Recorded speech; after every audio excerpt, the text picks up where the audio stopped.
So another example ulit tayo. Pero this time, ang ating i-deal na example ay i-include natin yung stereoisomer nitong sagot natin dito kasi meron siyang double bond. Yung mga double bond kasi, i-identify nyo rin siya kung siya ay E or Z kung may occur sa kanyang stereoisomer. So, ang triple bond naman, wala siyang stereoisomer na kailangang kunin. Ang meron ay itong double bond.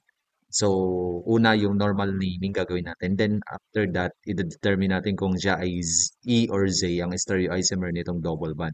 Pag isa lang naman, hindi na natin kailangan lagyan ng locator ang stereoisomer nitong double bond. So, let's start. So, now, we're going to find the longest chain.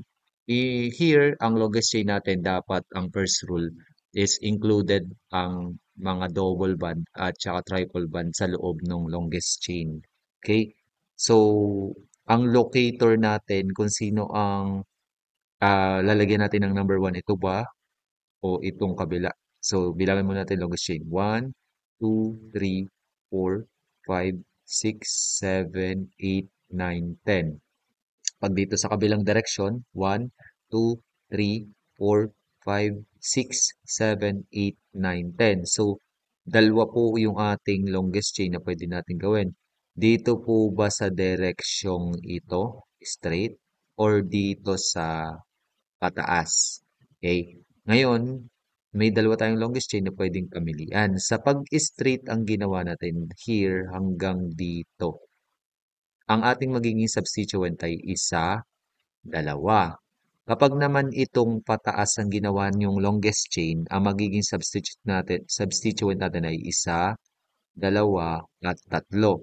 Ang pipiliin po natin in terms of kung sino yung longest chain ng correct is yung mas madaming substituent. Okay? At ang locator naman po natin kapag merong combined na triple at double bond ay kung sino sa dalawa ang mas malapit sa gilid na magkakameron ng mas lower number.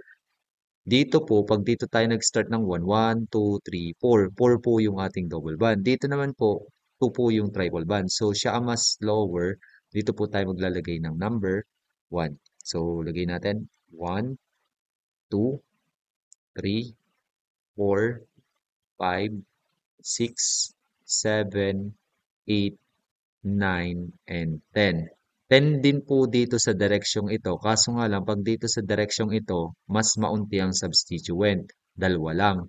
Pero dito sa direksyon nating pinili, ay ang ating substituent ay magiging tatlo. 1, 2, and 3. So, let me encircle yung ating longest chain para makita nyo na yan yung ating napili. Correct na longest chain. So, yan po. Pag po kasi ito yung longest chain natin, tatlo yung magiging substituent. Kaya ito po yung pinakang correct longest chain natin o parent chain. So, ang parent chain natin ay meron siyang 10 carbon. Pag 10 carbons po, ang ilalagay po natin sa pangalan ay DEC. DEC. Then, ang una po lagi sa pangalan, ang uunahin natin lagi ay yung suffix ng double bond which is in. Tapos, san po yung kanyang locator? Yung locator po niya ay 6 at 7. Pero we prefer to use the lower number which is 6. So, 6 in. So, sa 6 po, carbon 6 po yung ating double bond. Then here, 2 at saka 3. Lower number po natin ay 2. Kaya lalagay natin ay 2-ine. So, dash ulit. Tapos 2-ine. So, yan po yung final name ng ating parent chain.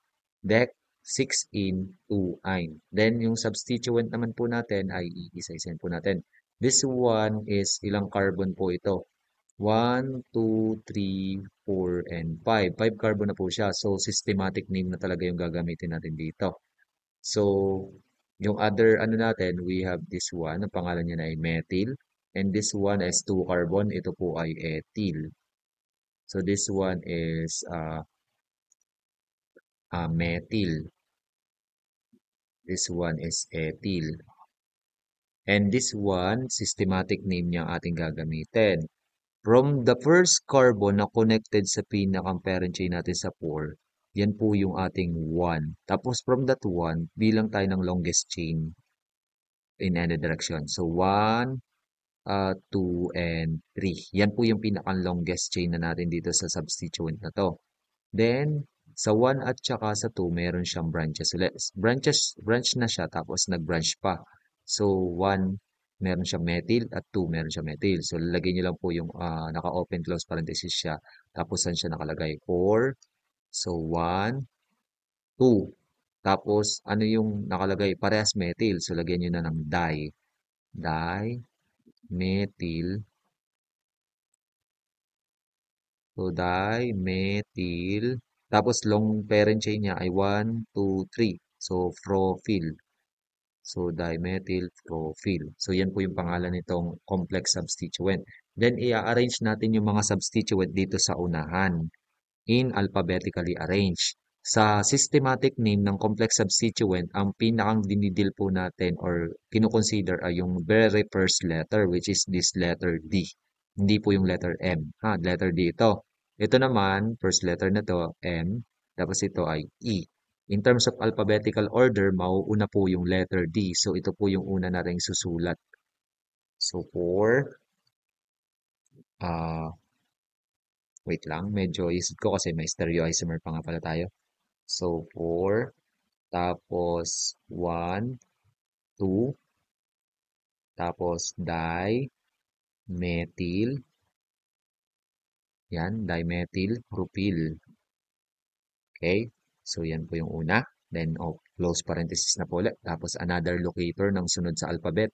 Yung sunod po sa alphabet ay ethyl. So, saan siya nakalagay? Sa 8. So, lagay niyo lang po. 8, ethyl. Then, another, branch. Yun, sa 9 naman, nakalagay ay methyl. So, 9, methyl.